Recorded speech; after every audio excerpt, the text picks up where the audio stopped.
Hello everyone, and I'm very excited to do this new video today. And as I speak to you, I'm standing on my grounding mat here. And today's book that I want to talk about is Authentic Happiness. And Authentic Happiness is a book by Seligman. And it's interesting because it talks about some ways that we can boost our happiness scientifically. He mentions that for every 100 articles on negative stuff, there's only one article on positive stuff. So he really kicked off this positive psychology movement. In fact, he wrote a book. In fact, he talks about the concept that Mihaly talks about in his book on the flow and being in the flow state and how important that is for happiness. So he literally guides you through and he tells you to take a quiz for your signature strengths. And he mentions that your signature strengths, if you implement them and if you practice them daily basis, remember we talked about the importance of practice to these rituals to actually get the full benefits.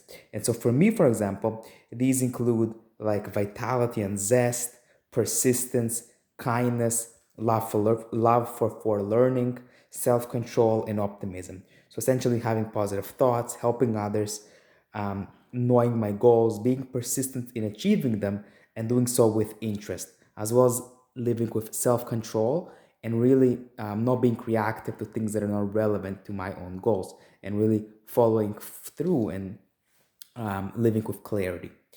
So, um, so you have to find out your core um, signature strengths, for example, and that's really really important. They're called signature strengths, and they dictate your happiness.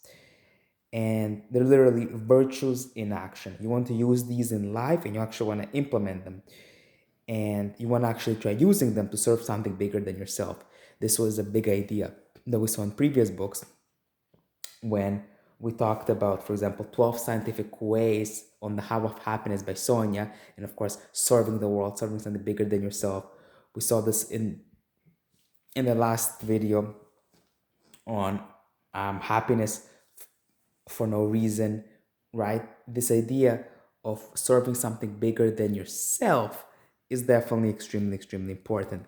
So he mentions that, of course, being in a relationship. So there he gives a formula: H equals S plus C plus V. So H is the level of happiness, S is your set point that's really genetically determined, it's inheritant, and you can't really change that. And so whether you're a paraplegic, whether you're a lottery winner, you start off with a certain you may have a huge change, either an increase or decrease, but you go back to your set point eventually anyways. So now the factors that you can change are your C and your V. C is your circumstances, and V are your voluntary actions. So your circumstances are things that you can somewhat control, like your relationships and your amount of wealth. So the more money you make, eventually it's going to hit a plateau. So yes, the more money you make, the more happier you will be, up to a point. But thinking that and craving more and more money that you'll be happier is not a good idea. So yes, if you make up to a certain point, yes, happiness level increases. But after that point, it remains pretty much steady. So the curve looks like this: it increases and then it plateaus for wealth in terms of happiness. Now, so, and your V is what you can actually change. And that can be like doing things that you're grateful for, etc., etc. So these are things that you can actually have control over. And there's, so again, the circumstances are like your marriage, being in a relationship, your religion, and your wealth to a certain point. So these are your circumstances, right?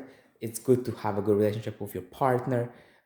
It's good if you're part of a religious community. All of those affected, as we saw previously, right? Social relationships, faith, right? Optimism, all that, but also your voluntary actions, things that you can actually do right now to boost to boost your levels of happiness. And we saw a bunch of things previously that you can do, all the way from gratitude to being optimistic to removing negative um, thoughts, right?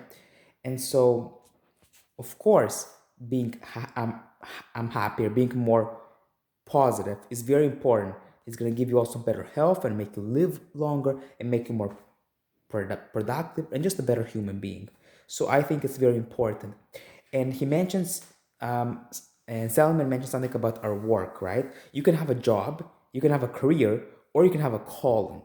A calling is what you're here to do, or your dharma, right? Just a job is very superficial, just to get paid. That's not what you want. A career is maybe because of professional development or advancement, maybe, but you really want to have a calling. You're here to serve other people, right?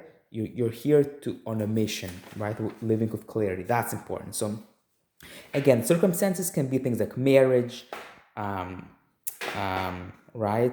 Can be like marriage, how you feel, or how healthy you feel, your religion, hopeful thinking, etc. And again, education, climate, your race, and your gender don't affect happiness. Okay, what affects happiness is your marriage, whether you're in a good relationship, money up to a certain point, and religion, believing in a certain faith, because that gives you hope and optimism and meaning.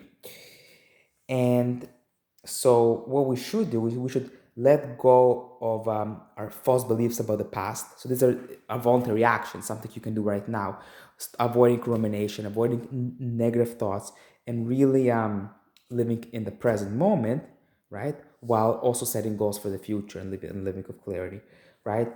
It's important to be able to um, forgive yourself for everything that happened in the past, and look at the good things, look at your accomplishments of the past, and live with optimism and hope for the future, with goal setting, etc., as well as being grateful, right, in the present moment, and living in the flow state. All of those things can raise happiness levels. Hope you guys enjoy this video, and take care.